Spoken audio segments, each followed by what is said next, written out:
What up, guys? Welcome to this episode of the Jiu-Jitsu podcast. Today we have a really tough up-and-coming competitor named Ryan Aitken on the podcast. And so I've seen this guy compete for the last couple of years. He's been training with one of our previous guests on the podcast, Sean Applegate. He's been training with them. And then I've seen him a few times, and I meant to sort of make a note to get him on the podcast. I saw him at the ADCC championships, and it's funny, he bruised my knuckle. I'm always if I see Sean Applegate's guys, there's such cool dudes. And so I see Sean's a great guy. And so anytime I see his guys going, I always cheer them on. Yeah. I just think they're great guys. And so I come up to him, I was like, hey man, good luck. And I put my fist out there, and he's getting ready to go out there. This is right before he went out with Pedro Mourinho, and he's looking real ADCC, right? Yeah. And because I'm back there with Brandon, right? Sure. And so then he's getting ready to go with Mourinho, and he comes up and just hits my fist. And I mean, I was I took it. It hurt. And then it was he had somehow bruised my knuckle, the knuckle. And it was sore for 2 weeks. It was ridiculous. Strong guy. But anyway, we have strong, healthy young man. Yes, he is. We have on the Fueled by Duncan. That's right. As you guys will hear to see in a bit. But super nice guy, a tough competitor. He just came off of a huge win with the PGF. Brandon McGaffrin, good friend of mine, right? The PGF thing has really taken off, and they had a really, really tough lineup this year.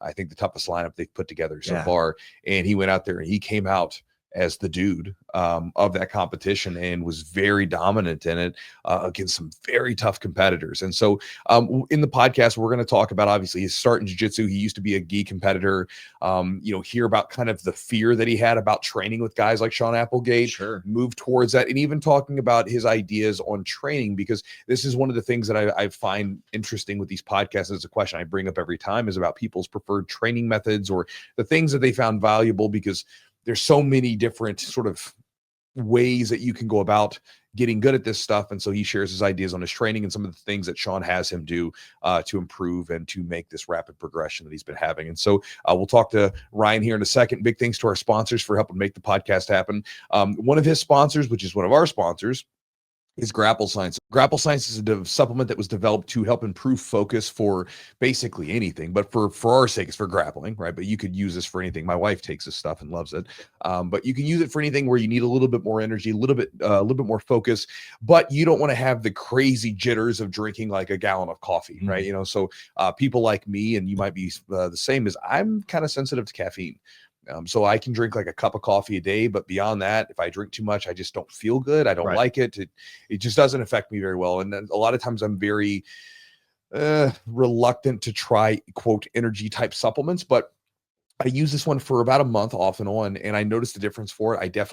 I like it, especially when I'm either teaching or training. I used one at a seminar I was teaching recently, because I feel like I get dialed in more. Yeah. I'm zoned in a little bit tighter on what I'm doing, and there is no crash, there's no jitters, nothing like that. And so I like it. And so it's been a supplement that I feel like I get something from. Ryan talks about his experiences with it on the podcast, and you can listen to him talk about that later. But if you guys want to check out their supplement that they have, we actually have some right here in the Eugene just took some earlier. Cognition is the supplement, Grapple Science, and you can get it at grapplescience.com. And then the promo code, if you want to save 20% on the order, is Chewjitsu, CHEWJITSU 20. Also, thanks to our sponsor, Charlotte's Web. They are one of the premier CBD companies out there. And they are one of the first CBD companies I ever heard of that came around. And they've been making products for a long time. And they have a stringent third-party testing program that they go through for all their supplements. So in case you guys didn't know, CBD supplements are not FDA regulated. There's some good and bad sides about the FDA, but one of the things that comes with the FDA is that if something gets labeled on that bottle, that's what's in there. You know what I mean? And again, with the CBD supplement sort of being what it is, they did a study. It was some years back where I think it was 70% of the CBD supplements that were out there were mislabeled. Yeah. They contained too much of some supplements, not enough of some supplements. And then in some cases, they were putting compounds that shouldn't be in there. You know what I mean? If you catch my drift. And so again, Charlotte's Web creates a lot of different products, but again, they're very, very tight on their testing process. And they make a top quality product. Again, if you go on their website, you can look up the story of where they came from and why it's called Charlotte's Web, like Charlotte, the person that they made it for, and that kind of became the ethos of the whole organization. Cool story if you want to check it out. But again, if you want to check out any of their supplements, my favorite one right now is their CBN supplement, which is to help sleep. It's called Stay Asleep. Simple enough, right? But basically, you take the supplement before bed, and it is used to help you stay asleep throughout the night. If you want to check it out, you can go to Charlotte's Web's website, charlottesweb.com, and the promo code is Chewjitsu30 for 30% off the order. Also, thanks to Epic Roll. Epic Roll was a sponsor of the PGF that Ryan just competed on. And again, they've been sponsoring the podcast for a long time. Matt makes some really good stuff, and he is the company that I partner up with for my rash guards and my shorts for my gear. I really like what he does. I like the quality of it. And again, he has good designs, good customer service. I can't speak highly enough about him and his company. And so again, if you guys are looking for some new jiu-jitsu gear, apparel, merch, whatever it is that you want, anything jiu-jitsu related, he's probably got it. If you go to his website, epicrollbjj.com, you can use the promo code Chewjitsu20 for 20% off the order. And if you guys want to support the podcast directly, you can do so by going to our Patreon at patreon.com/the Jiu-Jitsu podcast. When you join up, or when you get there, you can join up for different prices depending on what you can afford, right? But again, it's all very inexpensive, and you get a lot of different perks for it. One is that you get an ad-free version of the podcast. If you should like to not have the ads, that's a possibility for you. But then also too, on top of that, we have a library of content that you can get into, and there's some other perks if you would like to check it out. But you can go to the website and look at it at patreon.com/the Jiu-Jitsu podcast to get details on the membership and kind of go from there. Also, if you guys want to get my daily email and my Focus Jiu-Jitsu ebook, you can go to my website at chujitsu.net/join, JOIN. When you go to the website, you'll get a little thing where you pop in your email address. I'll send you an ebook called Focus Jiu-Jitsu, which goes through 12 different drilling strategies that you can implement during your open rolling to get more out of your training. Super important stuff. Sean or Ryan will talk about this a little bit in the podcast about, basically, when you're using techniques and things like that and being very focused with your training. Again, it's an important idea. And it's one of the reasons why people get stuck. It's one of the reasons people get plateaus. It's one of the reasons people don't get as much progress as they would like. And a lot of times people's answer to fixing that problem is just to train more, train harder. Mm-hmm. But a lot of times you can train with more intention and get more from your training. And so again, it'll show you how to do that. And then you'll get my daily email, which is a lot of fun. And you can be one of the thousands of people that enjoy reading it every day. So you can get that at chujitsu.net. I want to say something. I got the copy of that ebook. Okay. And I was looking through it. First of all, I'm not trying to toot your horn or anything, but it's really well done. Number one. And number two, when I was looking through it, I was like, this is the type of thing I wish I would have had as a white belt. That's what I was thinking in my head. I was like, man, that would have made life progression, especially like someone like me that was in school. That's my mind on a bunch of different things, like trying to train a couple days a week consistently and having something like just not going in and like, oh, what am I going to work on today? Right. Having something to work on like consistently and having a game plan, something that actually is written out for me and gives me some advice. When you kind of pick up some of these lessons as you go, but like, man, get them as a white belt. Like that helps a lot. So it's phenomenal. And I always read your emails anyways. Thanks, but I wanted to say that, man, like when you sent it, I got a copy of the updated one, and it was really well done. I was like, man, I wish I had that white belt. So it would have been helpful. Well, one of the things when we talk to all these people on the podcast, they talk about this stuff in passing. It's like, they'll focus on a lot of different things, but like they'll talk about it in passing a lot of times. And it's one of those things where it's an important key. And for a lot of you guys who, like you Eugene saying, you can only train 2, maybe 3 days a week, maybe less. Like you got to get the most from that training. And if you want to wring out as much as you can, 100%. you got to have intention to it. You got to be intentional. It's like imagine going to your gym and lifting weights and not knowing what you're doing there. You're just like, I'm going to do a little bit of this, a little bit of that. And you go through that every day. You're not going to make any noticeable difference in your body. But if you go in with like, here is my plan. Here is my focus. This is my sets. Here's my reps. I have something I'm focused on for that lift, and you do that for a period of time, you're going to get better. So, 100%. But yeah, appreciate it, buddy. Yeah, and let's jump into this podcast with Ryan.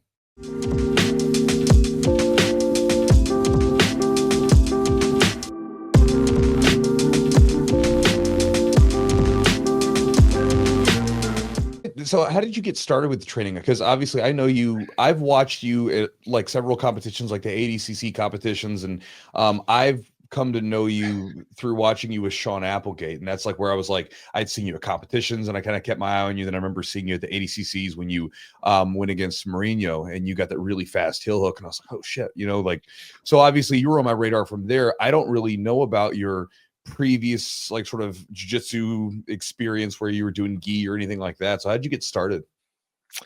So I mean, first I was like at a Gracie University that was a Pedro Sauer affiliate at the time, Okay. under Eddie Camden, and it was just like self-defense jiu-jitsu. I actually What, wanted what to time be period is this? Like when did you get that was started? 2009. Got it. I was like a sophomore in high school. I transitioned from lacrosse over to that, and then I did MMA. By the time I was turning 18, I was training MMA to have a MMA fight. And then they were like, well, if you want to fight MMA, your best shot is at another gym, you know? So I go to that other gym, I fight MMA for a while. I lose my title fight and I'm like, well, shit, I just want to focus on jujitsu until I can like win a title fight at least, you know? So then I go to Alliance where I wanted to pursue competitive jujitsu on the IBJJF circuit. I get there.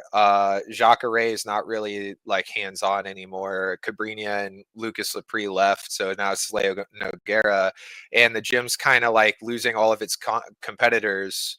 But I'm still trying to push the circuit, you know, and I'm getting my own funding from working odd jobs and stuff. Mm-hmm. And then eventually I was like, COVID happens, and I took the time to reflect and be like, well, I'm getting older. I probably need to make a massive change. So I go to Sean because I was scared of his guys, and that was the right choice to make for sure.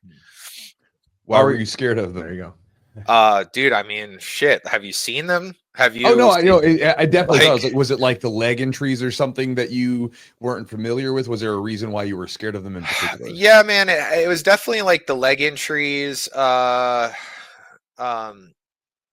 Yeah, I mean, for sure the leg entries. But the thing is, like, I realized that it wasn't just the leg entries. It was like the way they would grab you, and it's like they had a specific system for gripping, and then I noticed that like the poise that his fighters would have when they'd be out there, it's like they looked scary as shit. They looked like people that would scare the shit out of someone. They weren't just trying to skate by with points, you know? Yeah, they're So, finishers. yeah, they're trying to actually break somebody, you know? And it's not even just like flexible Gumby shit, you know? It was like literally like, I grab you, you react this way, I grab this and I break it, you know? What was it about Sean that's changed your game? Was there something about how he coached or how he structured his training that really improved your game? And also, how did your game really evolve when you started training with Sean? I think I just started to understand jujitsu more, you know, like training under a more Brazilian style. You know, you can't lie, there's going to be like a language barrier. These Brazilian instructors might have like certain strategies and tactics that they see, and they might choose to teach you certain techniques, but you're not actually going to understand the concept behind them. And it's kind of interesting because, like, looking back, you know, there's a lot of instructors out there that either they don't understand the concepts or they can't show you the concepts, or they just choose not to show you the concepts because it's the difference between teaching a man how to fish and just giving him a fish, you know? Yeah, we've had a lot of guys come. We've had a lot of guys that I've spoken to who train with Sean and had Sean on the podcast. We had him on after I had a chance to see him when he brought some of his guys here up in Louisville, and all of them were super super tough. So you started training with Sean. You get going. Where do you start seeing the change in your competition game? Because obviously you've become a different competitor. Obviously, it seems like you're doing really well for yourself and you're getting better. When do you start noticing the change in your game from training with Sean when you're out there competing? I feel like I mean, dude, I remember doing a Zapatero, and it was my first like pro level tourney. And I lost to Sam Barbosa in EBIOT. And I remember like prior to that, I beat a guy that was like a pretty beastly heavyweight. I think he played like football or something before that. But I remember Sam Barbosa beats me in EBIOT. I remember the whole time in regulation, he was like talking shit to me, you know, doing goofy ass stuff. And I tried to like lock onto like a Kimura and I couldn't finish it. And then when I lost EBIOT, I realized I'm like, holy shit, like this guy was probably just like waiting to game me, you know? And I realized my entire like 10 years spent in jiu-jitsu prior to that, like I realized, you know, guys can just game me and they always had like the back pressure of points. And now this guy even has back pressure of OT and I can't even finish him in regulation. And he's like letting me get in these positions that I could finish like white and blue belts from, but not him, you know? And when I came back, it's like Sean knew exactly like, okay, here's how we finish from this position. Here's how we beat them in OT. So now we gain the back pressure. So they have to fight us in regulation, you know? It's like Sean's one of those guys where you come to any question, you come with him or come to him with any question that you can think of in jiu-jitsu, and he's got the answer for it. You know, it's like I even saw, man, like Tex Johnson would come in and train with us, and you know, Tex might have a question, you know, and Sean can answer it for someone of his caliber, you know, like it doesn't matter how long you've been training, like this is somebody that he basically trains himself through Q&A. Like he'll do a Q&A every Saturday. It's a circle of people. You can ask him the wildest questions and stuff, and as long as it like conceptually makes sense, you know, he'll answer it, you know, as long as it's not like some joke or some shit, you know.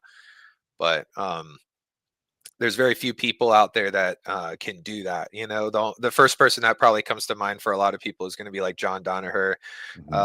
But you know, now we have another one of those guys, and that's Sean, you know. Yeah, I think talking to him, like he had some of the most, I don't want to say unique, but like interesting answers to questions we've asked numerous times. Like just a different perspective. He has a different way of thinking about things. That's what it feels like. And it's just, yeah, he has concepts, ideas, almost like kind of certain systems, I guess, for figuring things out. And I feel like you understand the why and then, you know, the how. Yeah, because he understands it conceptually, you know, Yeah. like it's like mathematics to him, you know. Well, and something that was interesting about him is I remember having a conversation with him, and you know, in jiu-jitsu, there's this weird, it's starting to not be this way now, but for a long time, it was like everybody wanted their coach to be this like warrior who could beat the snot out of them, you know, whatever. And, you know, it's like might makes right kind of thing. And, you know, Sean was bringing up the idea of that, you know, he was focused on being a coach. He wanted to coach people and make them better. And it wasn't about him being the baddest dude in the room. And, you know, he's like, you know, Phil Jackson, you know, is not going to beat Michael Jordan in a basketball game, you know, but he will coach him and he'll help bring out the best in him. And I thought that was it's not really that groundbreaking of a perspective, but in sometimes the sort of the ass backwards world of jiu-jitsu, sometimes it's like simple things like that where you're like, yeah, that makes sense. A lot of coaches are trying to be warriors, they're trying to be competitors, but they're not really focused on their students as much. And then Sean is a guy who is 100% dialed in on his guys, and it shows. Yeah, I mean, it's kind of like the thing of do you want to be a big fish in the small pond, or do you want to help grow big fish, you know? It's like I do understand that there's a process you probably have to go through when you first open a gym. You probably have to beat the shit out of like anybody that comes in because you're the only guy that can, you know. But the goal should be able to raise students that can hold down the fort for you, you know, because that's longevity. You know, you can coach until you're old. You know, you can't hold down the fort into your 50s and 60s. You know. And the guys that do, from my experience, the guys that do feel like they have to hold down the fort in their 50s or 60s, those guys are on hella roids. Or they're broken. They're just completely broken. Yes, God, taping everything, you know. Like one guy that comes to mind, I don't think he's on roids or anything, but I remember looking at his body, is Roberto's dad. Is it Gaucho? I can't remember, but Roberto's dad, had a gym, and I remember going over there and training, and it's impressive, you know, he can still train and stuff, but god damn, like that guy's joints, his fingers are always taped. Like, man, it doesn't look like, how is it fun still? Like, you must feel like you got to scrap just to put food on your table still. Yeah. And you're just supposed to be teaching, you know. And then yeah, that's all I got to say about that. Yeah, no, I'm there with you. I watched a lot of the guys who like came before me, and the generation that came before me was like, they were trained hard. They went really, really hard. They tried to maintain this like 20, a pace that you would have done in your 20s when they're in their 40s and so on. And then they just break, and it's surgery after surgery, neck surgery, back surgery, knee surgery, like you said, tape all over the place, and they're just trying to keep their body together, but then they're trying to still train hard. You're like, bro, you gotta lay that sword down at some point, man. And then, like you said, go back to, being a coach for other people, not necessarily having to be the person that's scrapping with the 20-year-olds. Yeah. As far as like, while we're on the topic, as far as like longevity in concepts, a concept that I think is often ignored, because this was a generation of people that only learned techniques and not really concepts, is the concept of a supinated and supinated and a pronated hand, right? So if supinated's best for pulling motions and pronated's best for pushing motions, but a lot of the attacks that we do are with the pronated hand, how often do we really supinate? Then maybe outside of jiu-jitsu, we have to find a way to incorporate supinated grips with a lot of stuff that we do, like to work out and stuff, to try to balance our bodies out, And this is another thing that I feel like wasn't discussed by the last generation, and it's something we should probably take on as the new generation, to like keep people in the sport, keep them healthy, 100%. Yeah, that's like a lot of the times where, I remember like years ago when I was, I've always been into lifting since I was a young guy. And then I remember getting into different stuff. And during the time period when I was becoming an adult, there was this craze for, air quotes, functional fitness, where it was like people doing like weird exercises to try to mimic the sport that they're in the same manner. To try to somehow make it better for them when they would go to the sport. But, looking back at it, one was that I remember trying some of the stuff, and it led to like overuse injuries where you're getting I was having tendonitis, and I'm like 19 years old. It didn't make any sense. Where, in your elbows? In elbows and shoulders and stuff. I'd be like all sore from doing these weird pulls and stuff that were supposed to, air quotes, mimic jiu-jitsu. And again, it doesn't make sense if you think about it, right? If you were trying to say you wanted to increase your power with a basketball, so someone hands you a 30-pound medicine ball, the mechanics are going to be completely different with that medicine ball than with a basketball. It's not necessarily going to transfer over. But then, I found a lot more use from doing like basically doing a lifting routine that encompasses the whole body, and pay special attentions to areas that are sort of underused during jiu-jitsu, such as like certain upper back work and things like that, where we do so much squeezing, so much pulling. Our pecs and our biceps get so damn tight that our backs tend to round a ton, which leads to all sorts of shoulder and neck issues, back issues. Whereas if we can tighten that stuff up, and basically give those muscles some love, you have better posture throughout the whole day, so that, you're doing your screwed up posture in the gym. You do it for a little bit, but then the rest of the day you're in good posture. That plays a big role in like longevity and being able to feel good for a longer period of time. And it doesn't necessarily have to, again, be functional or, fix or mimic our sport. Rather, you're just basically helping balance the body out. Yeah, good routine that I found for what you're talking about right there is called the Throwers 10. And it's like these exercises for like football throwers and baseball throwers. And it's 10 workouts, and they're all over the place. I don't know if every video is the exact same, but I found one video that shows like 10 exercises that are for that. And it's helped tremendously with both my posture and my shoulders. For sure. Yeah, you're working a lot of the opposing muscles that you're not really using. Like a lot of it's probably like rotating outward, external rotation, working the back, like Chew was talking about, all those type of things, because a lot of the stuff we're doing is just hugging, squeezing. For you, what are you doing? Like, so how do you keep yourself healthy? Like, what are you doing as far as, besides the Throwers 10, like what are you doing in the gym? And then what are you doing? Maybe like, are you doing anything for mobility, like diet wise? What kind of things are you focusing on to, do some of these rigorous, like, tournaments you've been doing? Yeah, so my routine's like always evolving. And I always like open myself up to try something new because it keeps it a little more exciting, less boring. And I try to find things that are a little bit more they work with like my schedule with jujitsu. Like first I was lifting weights for a solid like 3-4 years, doing the same big lifts like squats, deadlifts, and then I was incorporating a lot of like pull-ups and more calisthenics as I transitioned into yoga. And yoga I did for like 5 years. I was big on yoga. I'm still pretty big on yoga. Especially if you want to talk about specific like family trees of yoga. You know, the one that I came from was universal yoga, which is taught by a guy from like I think he's from Ukraine. Okay. And is what is his name? I can't remember the name right now. But universal yoga was a lot of like pushing muscles, right? And so because jujitsu was pulling, I felt like universal yoga teaching me a lot of arm balances, handstands, and utilizing pushing motions, and the way that it moved me through a lot of planes without doing like a lot of back bends, unlike Bikram yoga. I felt like I really liked that. It also wasn't in a super hot room like Bikram's very heated. So like one of my biggest struggles throughout my jiu-jitsu career has been the balance of keeping fluid in me, like drinking water that has sodium in there and stuff like that, because I would sweat so much and I would feel so depleted.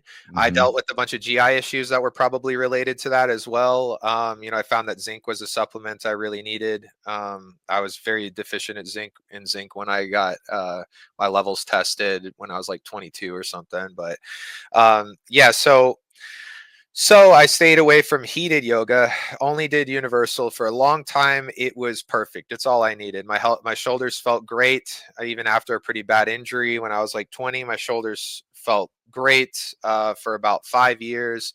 But then doing all the EBI overtime and stuff, I think eventually started to wear them down. There were a couple of mechanics in there that I was doing incorrectly, and over time my shoulders were definitely taking a hit from it. And even the pushing, like all the push-ups and chaturangas we were doing in yoga, just wasn't enough. And it got even worse because I was trying to do all these extra little like shoulder stretches because I thought that was the issue. Maybe I'm just, not, my shoulders aren't stretched out. Maybe I need to hit both sides. And then all of a sudden it started getting worse. So that's when I was like, okay, I need to do a little more research on this, see what I can do. And then boom, I found that the throwers 10 was probably the perfect thing. It's like a 30-minute to an hour long exercise with like light dumbbells and resistance bands.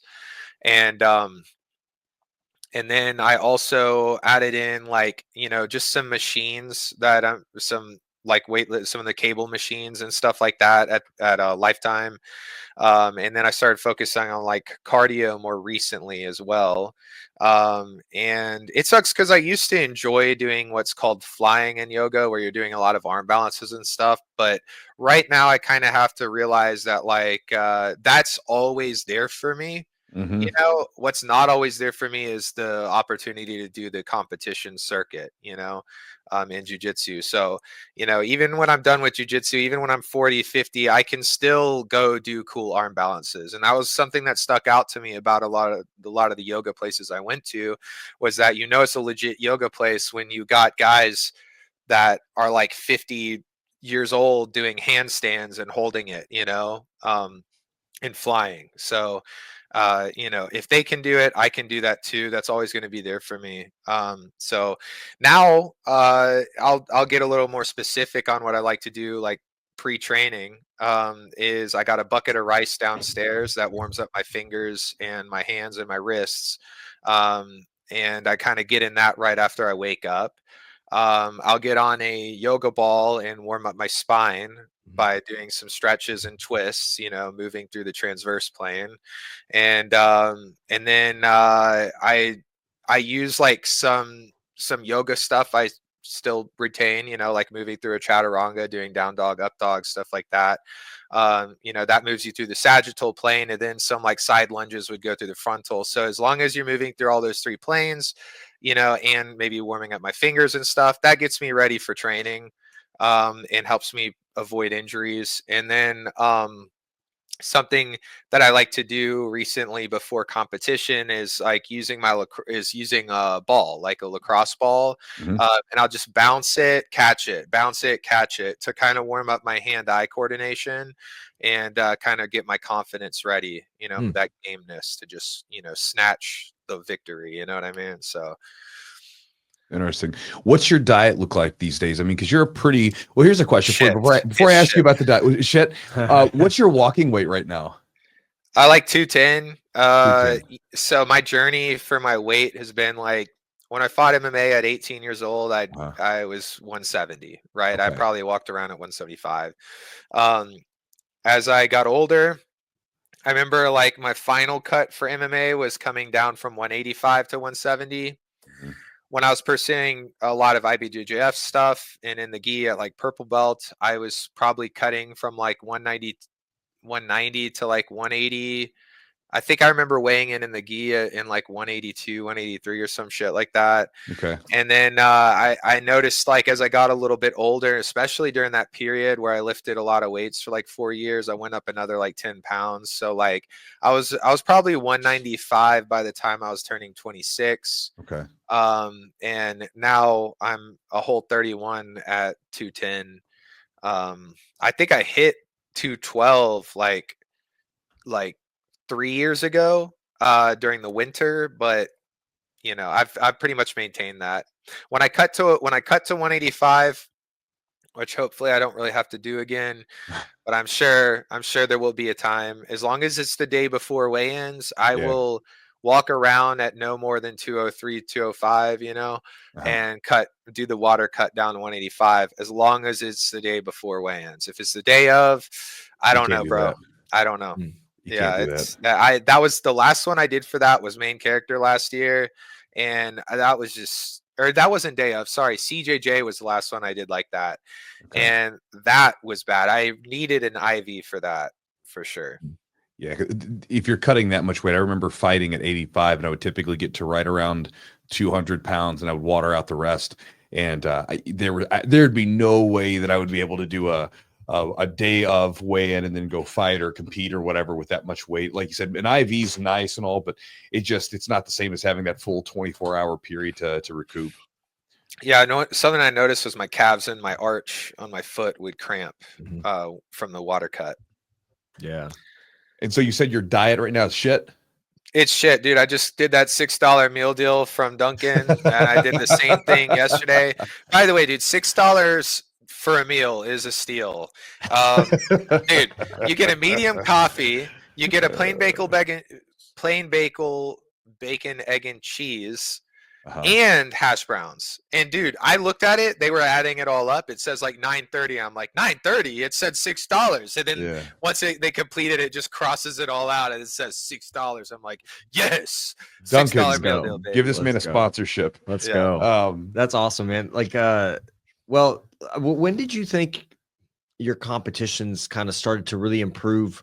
You know, you had a really phenomenal, like when I first really saw you, we were at ADCC, and you're already kind of making some waves, but then you really had a phenomenal performance at ADCC. Like, is that where you feel like you really started to come in your own, or you feel like a little bit before then, or? I think a lot of it's just been the transition from EBI into points format. Mhm. That's been what I've been doing for the last 2 years, has been like transitioning to points format, which requires more control and more wrestling. Mm. You know, it's like, and then the sweeps, like what sweeps in nogi, it's going to be more like wrestle ups, you know, like or like an off balance and then a wrestle up, you know, it's like Mhm. very difficult to hit like a clean sweep, you know. um Maybe at the lighter weight classes I feel like I was hitting more like sumigaishis, but people are just learning how to base better and have active posting and stuff, and now it's like I've had to develop more of a wrestling game.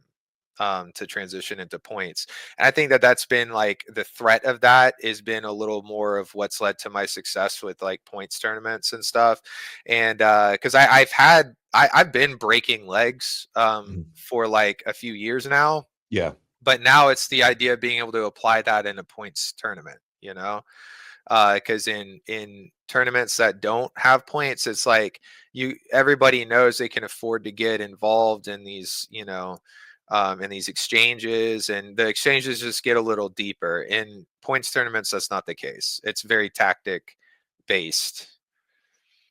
Yeah, because with point-based competitions, you have to be far more careful, because if you give up any inch of ground and give it like a point or an advantage or anything else.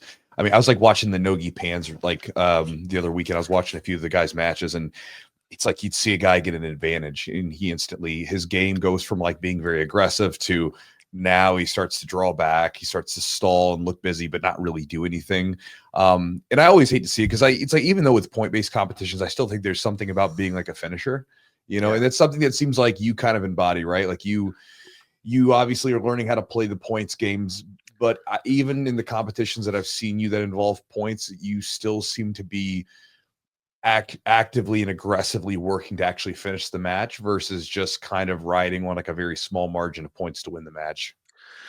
Some of that's also Sean's coaching, you know, like I've been on the back clearly winning by like 4 points or something, and Sean's just coaching from the side, like, we're going for the finish here now. We're going to get the finish, Ryan. Like, we're still pummeling, you know, and even though I'm like dead exhausted and I know I can skate by just like holding onto the guy's back. An example of this was my first match at the last trials I did. It was against a guy that's like the top guy from Oregon. Teague, I think is his last name. Yeah. And I couldn't finish him at a ADCC Open the year prior, and I got on his back this time again, and I was going for the choke, and I knew I had his back, and there was probably a minute or so left, and Sean was coaching me through the finish. He was like, fuck that, we're not just skating by this time, we're gonna get it. And I got it like Nice. and that was great, because it showed improvement, you know, and it got data on the digging mechanics for the choke as well. If I don't do that against a high level guy, then I don't get data on, and data's king. So yeah, so you kind of are getting that, like those reps too, and getting ready to finish. And so when you're looking at, you know, the PGF, which you just competed in, you won, congratulations, you looked amazing, first of all. Thanks, man. Man, that was such a grueling tournament, right? Yeah, like, I dude, want to that know, was exhausting. and that one, like, if people don't know, the PGF is basically like a team format, but you're competing 3 times a night. Yeah. Is that correct? Yeah. So we're doing basically 3 times a night. And we don't get home till like freaking 10:30 at the earliest, and then we got to wake up. And because I flew out west, you know, that's a time change. So, you know, where I would be waking up 9:30 over here, I'm waking up 6:30 over there. So if you do the math, then I'm barely. There's no way I'm getting 7 hours of sleep every night, even if I could. Like, dude, like over there, it was like every night I'm not going to sleep until like freaking 1 a.m. their time. And then I'm waking, I just happen to wake up at like 6:30. You know, it's like I was lucky to get 5 or 6 hours of sleep on any of those nights. It was rough. It was wearing me down for sure. Yeah. What was that? So preparing for something like that, how far ahead of time did you know? And like, how did you specifically prepare for, obviously it's no points. I mean, you get points if you win, but you have to submit your opponent. There's no point. There's no like decision. So if nobody submits the opponent, then no points are scored. So how did you prepare for that kind of grueling rule set and like that many matches?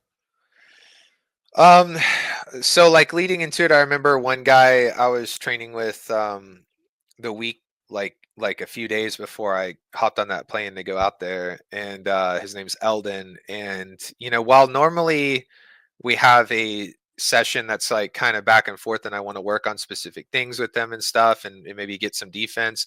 With him, it was literally I need as many entries as I can to get to the leg, and then like get that sub right now, and it was just like get as many reps as I can, make sure that I know I can do that, raise my confidence, so I know going in there that I can just grab and rip,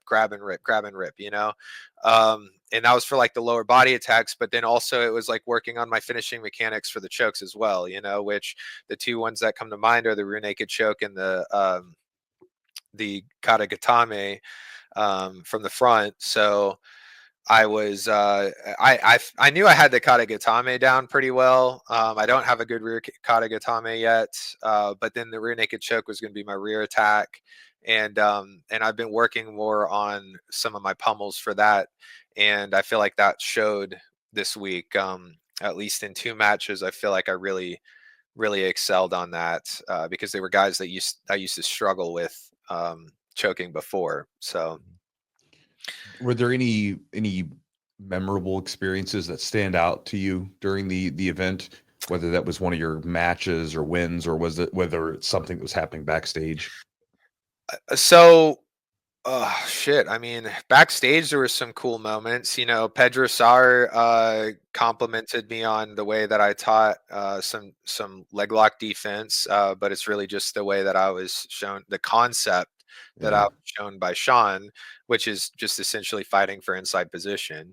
And so that was like cool from an instructing perspective. From a idol perspective, it was probably when Jocko Willink was back there, and I'm like, I got my hand in a bucket of rice warming up for the finale, and he looks over, and I look at him, and then I look at my bucket of rice, and then I look at him, and he gives me a nod. I was like, hell yeah, I think he knows about this, And then probably Hoist Gracie handing me the belt was a great moment. But then from a competitive perspective, there were so many cool moments I had where it's hard to feel competitive with the other guys that were performing there, because I felt like they were all my friends by the end of the week. Sure. Guys that come to mind, like Sebastian Attard is my favorite guy from New Wave now. He's so funny. And he's got great jiu-jitsu as well. He was the best blocker of any team, in my opinion, this week. Like, good luck trying to score on him. And then like definitely Chris Wojcik. For one, I'm a huge fan of his now, because watching the way he handled Marcin, who was a scary guy, that was a sigh of relief that I wouldn't have to deal with Marcin in the finals. But also, like, dude, Wojcik, every time I have a match with him, he improves, except for the first match that week. I feel like I showed him where I improved with the rear naked choke that I caught. And that was like a huge moment for me. But then like going into the finals, it showed that I might have like all that ground game, or all that ground gained on that, like with like the finishing ability, but Chris can just take it away from me, like, because then we go to the finals and I can't even get anywhere close to the pass that I was hitting on him, like, a few days prior to that. So, kudos to him. He's an incredible competitor, a very smart guy, and he's a great friend too. So, like, it's no, good guy, man. What's a really what do you think is maybe a valuable lesson you took away from that experience? Something you learned or something picked up? Longevity, man. Look, like, it's so easy to make a mistake on the first day, because you're treating it like any other competition. You want to go out there and perform as hard as you can and do dangerous, risky shit because the cameras are on you. But the most important thing is to understand that you're in this for the long game. It's not about timing the market. It's about time in the market. So you gotta like, and actually Elijah Carlton Jabroni is the one that advised me on this. He said, man, like everybody's going to come out really hard for the first day or two. Like, just remember, like sometimes you got to like approach a certain match, you know, a certain way, because, you know, you got the whole rest of the week to worry about. So, and that's like against Sebastian, for example, you know, like, I might have been able to get a straight ankle by the end of that match. You know, I was thinking about it, but at the same time, like I knew this guy's like a counter foot locker. And I'm like, dude, like if I go to stomp on his hip right here, there's a chance he just grabs and rips it. And like, you know, we both might get a draw, you know, but like I'm going to be hurt now, you know? So, or I might win, but there's a chance I still get hurt, you know? So it's like I was thinking about that, you know, cause it's different. If it was like a regular competition, I might not have worried about that, you know, cause I know it's going to be over, you know, but it's not over. If literally, even when I came home from the competition, it still felt like it wasn't over. I was still kind of traumatized by such a long week and me trying to like me looking at this like gargantuous like goal that I was setting early on and trying to get through every single day, man. And even when I pulled it off, it still felt like it wasn't over. Like I still felt like I was in the trenches. Yeah, I was going to ask because I know Brandon, what does he call it? The gauntlet. Just that succession of days that just you're battling it out. I was going to ask, like, I guess one, like what your body felt afterwards. Like, what did that feel like? Because I've been through like some rough days, like 2 days, but I've never been through like a rough week of competitions. Right? It's pretty unique with the PGF.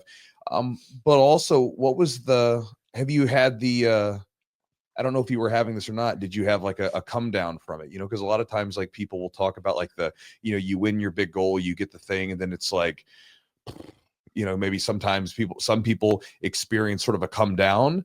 And then other people, it just sort of like, business as usual, get back to work. Right. So I guess those would be the things. How did your body feel afterwards? And then afterwards, how did your mind feel?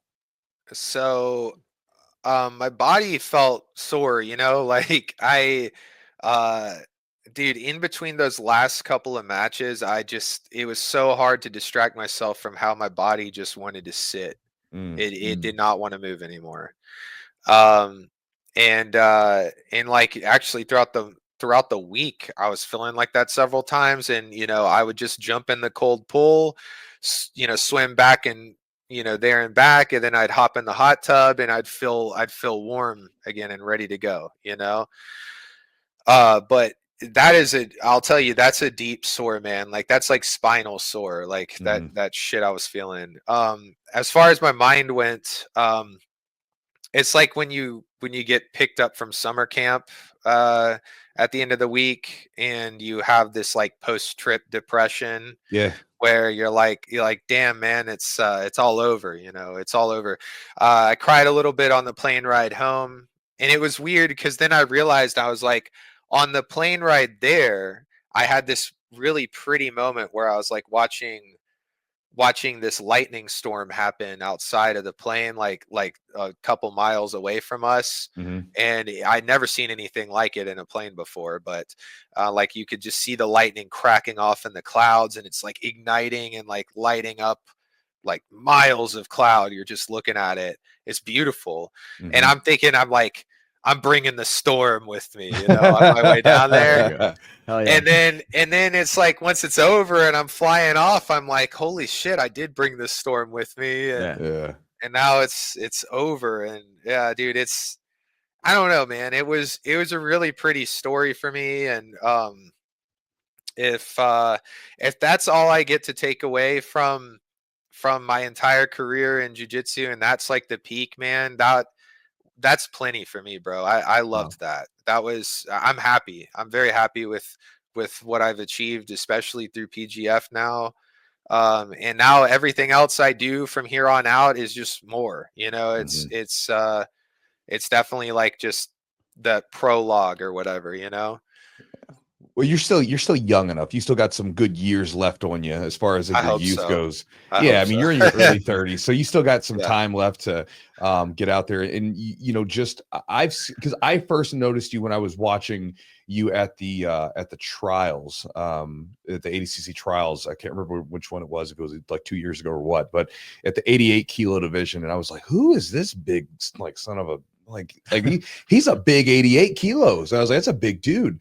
And watched you compete there, and then I've seen you at different things over the course of those years, and you seem like you're making progress on your game and getting better and better. So it seems like you're in the right direction and you're growing. So I think you know, you'll probably have some more fun experiences left. Talking about your training a little bit. So, you know, listening to you talk a moment ago where you were talking about getting entries and things like that. For you, obviously, I know Sean, you know, he's a great coach and he prepares the things and stuff for you. What kind of training either do you do or do you like? Are you a guy, do you like drilling and getting repetitions of movements in to get the muscle memory, that feeling of the technique?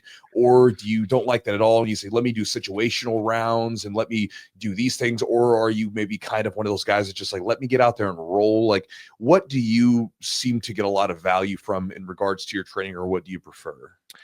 Well, the best thing about all that is I don't really have a choice. Sean knows what's Yeah. best for my jujitsu, and so as much as it might suck sometimes to have my ego slapped across the floor, you know, like he'll notice when I'm trying something new.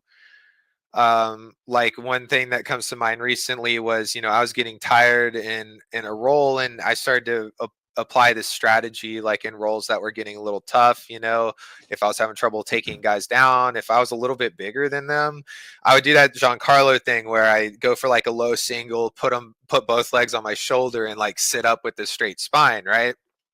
You know what I'm talking about? Oh yeah, yeah. You did that to J Rod. Yeah. I think there was a wrestler named like John Smith or something that did Yeah.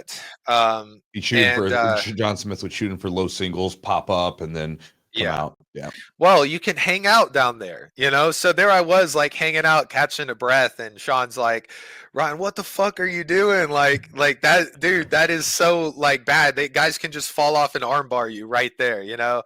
And he was like, we got to stop doing that. So like he keeps me from getting, you know, bright ideas and then, you know, trying to like spend all this time preparing them when, you know, really I should be consolidating Mm. and doing the right universal concepts and applying them across, you know, the right techniques in preparation for the specific match that I have coming up, you know, Mm. stuff like that. So, so that is probably the greatest thing. As far as what I like to do, um, recently me and my roommate David have been like getting up at like 10 a.m. and we'll spend like 30-40 minutes downstairs like repping stuff that because you do have to rep to get your body to move correctly and make sure Mhm. that you're in alignment for certain things, you know. And one thing that comes to mind is like I was running into a lot of issues like entering like a reaping outside heel hook because I hang on to the Achilles wrap, right? And you hang on to the Achilles wrap because you don't want like a straight ankle, right? Because you don't want them to slip their knee line and you have more control over their leg. However, at the same time, my body's twisted up because I'm hanging on Mm. to the Achilles. My shoulders are facing this direction, but I want to reap so my hips go and face the other direction. And now I'm running into an issue with why the fuck can't I, you know, wedge correctly? You know, like and you know, that's because I, you know, either I can rep a bunch right there and try to practice that, or I realize through repping, I'm like, oh, that, you know, maybe I need to like change this and have it to where my shoulders are in line with my hips while I apply that reap because it's way easier. Like, so it's things like that, and just like repping other moves and stuff. Sean lets us rep, like Sean will show us the techniques we got to do. Mhm. He'll have us rep it for 30-40 minutes. But if you ever want to rep this outside, like any more than 30-40 minutes, you got to do it after class or on your own time outside of class, because we're going on to the next technique tomorrow and the next day. That's all part of this like week long series that's supposed to be utilized in the highest level of competition right now. We don't have time to stay here and perfect this one little tiny technique if you're not going to do it yourself, you know? Sure. So it's on me to go spend the time repping that. And if I'm fucking it up in training, it's because I'm not repping it enough. Okay. And then in training, I should be trying to apply that technique, because if I don't apply it in training right now, then the other guys are going to get better at it. I'm going to be behind them on developing it. And then a month from now, when I realize where it fits in competition, and I I don't apply it in competition when I need to, Sean's going to say, hey, that's that move you were doing like a month ago. That was right there. Why aren't you doing it? And then I'm a month behind everybody, and I lost, and I didn't use it when I needed it. So that's probably the biggest thing, is like I've been incorporating, is using David to rep in the morning, just decked out in like I'll wear like sweatpants and a sweatshirt, and we'll rep, and then that's what we're gonna do. And other than that, I mean, when it comes to live training, if you have a skill deficit with another person, then it's easy. And I have had a pretty large skill deficit between me and other people, skill gap, for a minute. But recently, it's closing with all the other like competitors at our gym. And so I think that's what helped me get pretty good at several submissions, was because I would run into their defenses and late escapes a lot, and I'd have to rep the finish versus their late escape. Okay. But on the flip side of that, I'm a little late to the late escape party, right? So because I haven't had guys on my ass, and that's where Kevin Beering comes in. Is Kevin Beering's the one guy that's going to be forcing me to have my defense, you know, like at that level, because he is my worst freaking nightmare. So that's training that I don't like, but I need it, you know. It's like it's the medicine, right? Like it's like sometimes you don't like the medicine, you don't like the sting of the needle or the taste of the syrup, but it's good for you. Yeah, it tastes like shit. That's right. What do you think's like a technique maybe that you feel that you've got dialed in that's like your go-to, and then maybe something or an area or a technique or a part of your game that you still feel like needs the most evolution? Rear naked choke needs the most evolution, because I'm given an opportunity to be there in EBIOT in the first place, right? So it's like, if I can't finish it there, then it needs more work. And it's frustrating as shit when you can't finish a freaking rear naked choke. And everybody's always looking for that one little edge they can find, like this, to defend it, you know, or this, like getting both arms up, you know, and tucking their chin. They're always looking for the smallest little thing, and it just takes one movement to stop the 6 that it takes to finish the choke. You see what I'm saying? And that applies to all submissions, but the rear naked choke is number one. The arm triangle, I think I've gotten pretty good at, that I can handle a lot of guys who might think that they have the defense down. And then the reverse grip outside heel hook is the one that I actually am like understand how to break, you know. I'm breaking people with it. And so that means that I have good braking mechanics when they don't tap. And so that means then that means they can't afford to get in that position in the first place, you know. So as long as I can make sure they know that they can't be in that position in the first place, then that means that the fight, I have a wall right there. I have back pressure, just like how somebody thinks that, you know, they're going to win on points and stuff. I'm like, cool. Well, I've put up this invisible wall. You can't go past that now. So we can fight all this in between now, you know? So yeah. You've kind of changed like the basically the playing field's gotten smaller for them. Like now there's more room for, there's like basically the out of bounds has closed in on them essentially. And now they have to play in a certain game for you. Yeah. It's like funneling. Here's a question for you, because I know that a lot of people in jiu-jitsu, they have a fear of leg locks. A lot of times these are from gyms that don't really train leg locks very much. They're not is experienced with them. And a lot of times, like I'll see messages from people where they're just absolutely terrified of training leg locks because they're afraid of getting hurt and the injury risk, everything else. But I've found that, a lot of times when I train with people who are very experienced with legs, who can be like nasty breakers when they're actually competing, are generally pretty safe and controlled with legs. For you, and obviously training with Sean and all the guys, you guys have an excellent leg lock game. It's a piece of the puzzle you guys have for competition. What would you say to someone as far as like training with like good training partners? How do you train, with your training partners and, develop these breaking mechanics, be able to train and attack legs ruthlessly in competition, but be able to do so in training where you guys can all continuously train for, years and years together without tons of injuries? Easy. So the appropriate way to break a leg is to treat it like an arm bar, right? Where Mm-hmm. you have two opposing pressures and you bridge through this Yep. channel, I guess. And in that's what breaks the knee of the leg, right? Right. Okay, so the question is like, how do we lock it in place so that we can do that using controls and opposing pressures, and finally the grip on the end of the lever. Just like an arm bar, it's like you have to grab the hand a certain way to prevent the wrist from moving around. And so that's what a heel hook is. The problem, I think a lot of people believe a heel hook is like a rotational, Big twisting motion. like Yeah. twisting motion, like a heel hook, or sorry, like a Kimura or some shit, or Americana.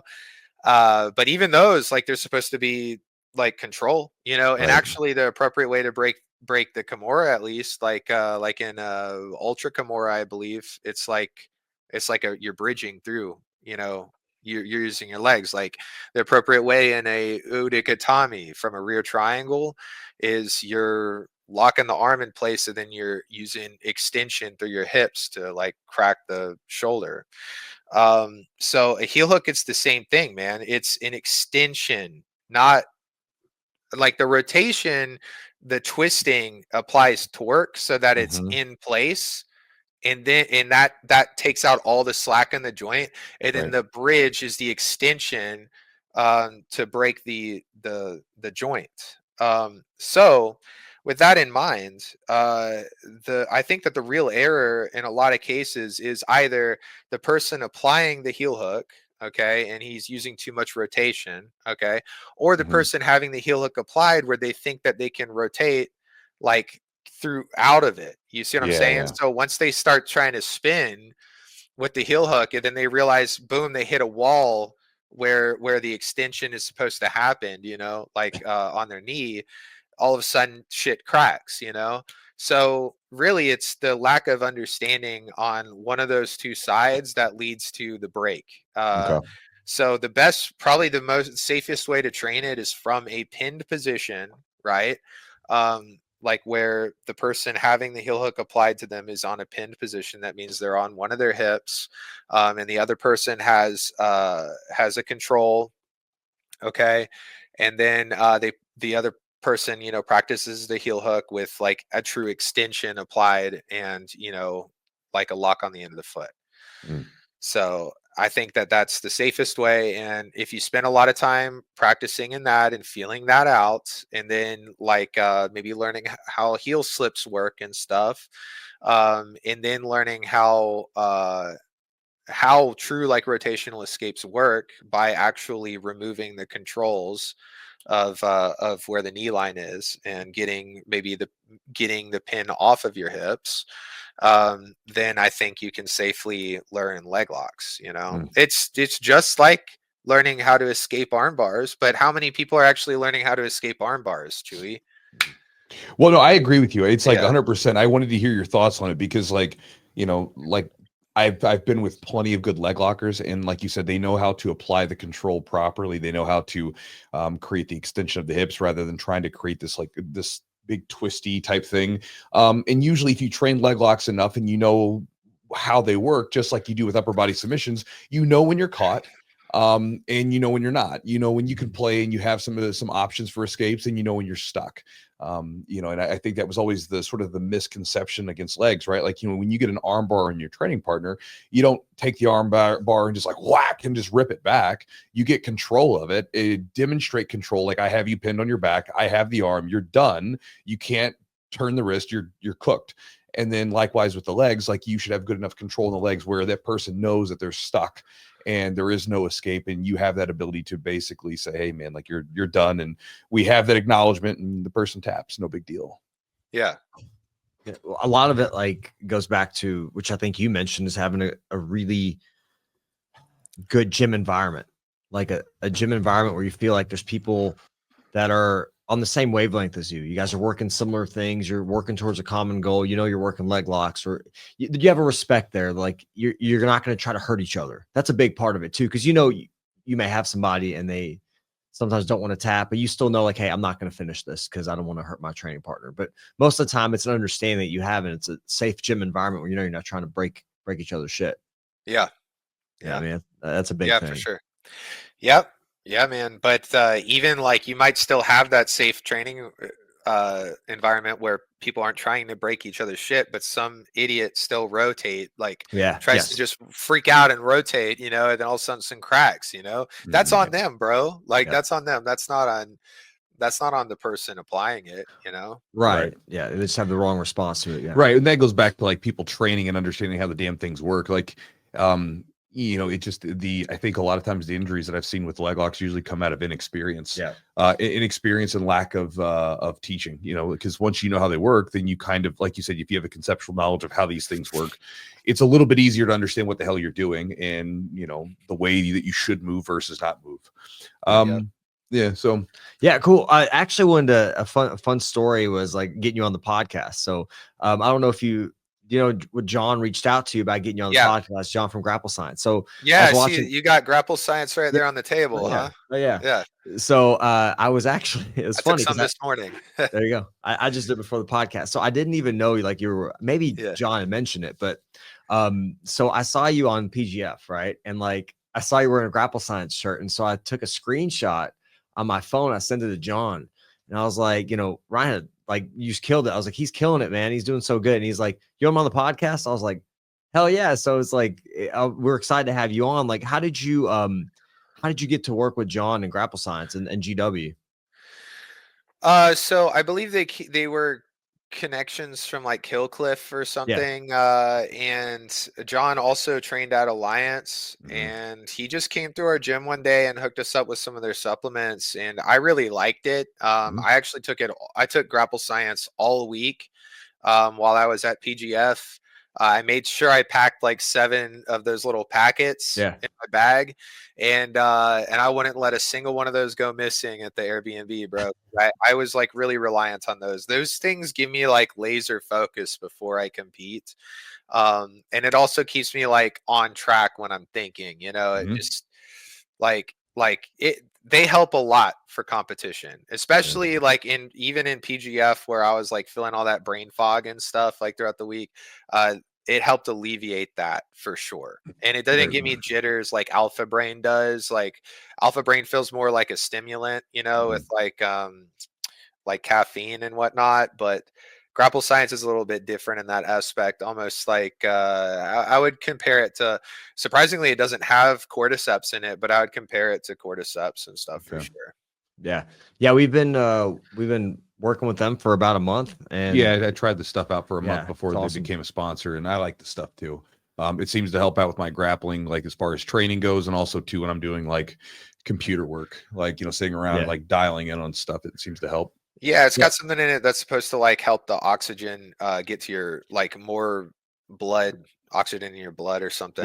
It's like a silicate bonded arginine, I think is what he said it was, because we had him on the podcast and they had like a particular type of arginine that's in there that's supposed to cross the blood-brain barrier and help increase blood flow. Again, they said there's studies to back it up. I don't know. I just use the stuff and like, hey, I used it enough to realize like I get something from it, and I notice when I'm not on it versus when I'm on it. And so you know, it's good stuff. Ryan, who else? So you got some other people that you work with, and then like I want to know kind of what you've got going on or what your goals are and what you got going on for in the future. Yeah, in the future, I'm right now, I'm not like, as far as supporting my competition journey right now, I'm not really gonna do like the Patreon thing. I'm not trying to get everyone to like subscribe and stuff through like, because I feel like there's other people that do that just fine. They do a great job, and and I'm trying to go a different direction with that. I'm trying to work with like sponsors and people that I truly believe in and that work with me. Like Assassin's Apparel is who's been outfitting me for quite a while with gear, and I just recently got them to start helping with some of my flight tickets and stuff. Nice. And so I'm gonna rep them, to the moon and back, because I also believe in the idea of being an assassin on the circuit, right? Yeah. And then recently, New Hope Regeneration jumped on board, dude. They're gonna hook me up with some stem cells, so that's sick. And then I also got Propin, who is, I know weed's not really legal like across the country, but over on the West Coast with Eddie Bravo and stuff, it is. So That's cool. Well, even where it isn't necessarily technically legal, it's not like it's not used in abundance. So, and then especially jiu-jitsu gyms, I feel like it's just everywhere. Huge part of the jiu-jitsu community, I think. Oh yeah. If people want to get a hold of you or like kind of see what you're up to, and also like if are you doing seminars? Is that something you're willing to do, or is that something you're doing? Yeah, Daily Triangle is doing some with like seminars and stuff. So hit them up. Aside from that, you can just reach out to me if you want to do group privates and stuff at Ryan Aitken 10P, anywhere in the Atlanta area, And then when you said that, is it on Instagram? Yeah. Okay, cool. Awesome, brother. Well, what do you got? What are your goals like now? What do you want to accomplish now moving forward? What's maybe competitive or like life goals you got? So Gabriel Almeida used to beat up. He didn't beat up, he had good matches with Ryan Haggerty, but one of my old teammates from Alliance HQ, Ryan Haggerty, had some tough matches with Gabriel Almeida back in the day. And I have yet to fight Gabriel Almeida, and we have a match on the UFC Fight Pass Invitational on December 5th. And it's time to get my get back for Atlanta. All right, awesome, man. Brother. Yeah, we'll be watching. Very cool. Yeah, well, man. Appreciate your time, and man, congratulations on all the success. You're killing it. I think you're still a young man in this game. You really are. I'm 41, so you're still. Damn, you look good for 41, bro. Thanks, bro. It's a Grapple Science, right? I appreciate it, man. I think I got younger as I cut all my hair off. Like my wife was like, "Man, I'm so happy you cut all your hair off," because she's like, "You look way older with like a big bald spot on top of your head." So you've got a beautiful head of hair, by the way. Good for you, man. Thanks, man. I try to cover my unibrow with it. So I'm envious of people's hair. Nowadays I don't have any, but no, man. Well, I appreciate your time, dude, and best of luck to you. Appreciate you, buddy. All right, thanks, Ryan, bro. Thanks, all right, guys. So thank you so much for being here on the podcast with us. Hopefully you enjoyed the podcast with Ryan. Again, keep your eye on him. The dude he's a monster. He's a killer on the mats. And I think he will definitely continue to make some headway in the coming years. Again, if you guys want to support the podcast, you can do so by going to our sponsors, grapplescience.com. If you want to check out Grapple Science, and make a great supplement called Cognition, which is to help you with your focus and do so without giving you a bunch of jitters, which again, you heard Ryan just talk about that a bit ago, talking about not getting the jitters and being able to stay focused throughout that grueling gauntlet of the PGF. You can go to their website at grapplescience.com. The promo code is Chewjitsu20 for 20% off the order.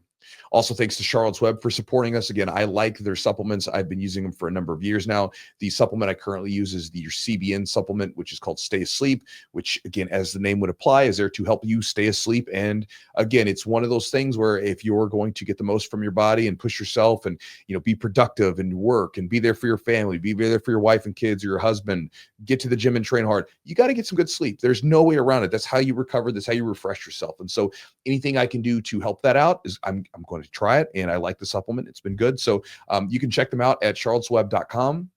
The promo code is Chewjitsu30 for 30% off the order. Also, if you guys want to get any new gear, merch, anything jiu-jitsu related, check out epicrollbjj.com. The promo code there is Chewjitsu20 for 20% off the order. Again, I can't say enough positive stuff about Matt and the Epic Roll company. They do a lot of good stuff. Check them out at epicrollbjj.com. If you guys want to support the podcast directly, you can do so by going to our Patreon at patreon.com/the-jiu-jitsu-podcast.